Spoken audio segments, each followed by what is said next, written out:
Jarang-jarang ya rasanya nak jumpa cucuk udang besar gedabak macam ni. Udang tiger prawn dia bukan kecil-kecil, makan pun rangup je. Cicah pula dengan kuah kacang dengan sos merah gula Melaka dia.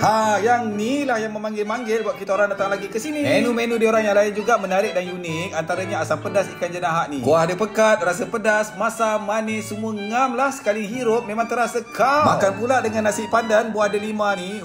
Sedap sungguh. Yang ni pula gulai lemak kalium. Rasa dia creamy. Kombinasi santan pekat, kunyit, lengkuas, kuah dia jadi warna emas cantik. Tak cukup dengan tu, kita orang tambah ekor bakar. Ekor ni dia perap dengan asam jawa dan madu dan dia orang grill atas arang je. Bau smoky dia tu, padu. Isi lembut, sekali tarik je tanggal. Dan last kali, kerabu pucuk paku dengan kerang. Rasa segar, masam manis, ada bunga kantan, krisik wangi, kerang pun gemuk-gemuk tau. So, kalau korang nak try masakan Melayu premium tapi rasa dia tetap jujur dan mantap, di 19058 by Chef Wan kat Bangi Resort Hotel ni, bebaloi datang.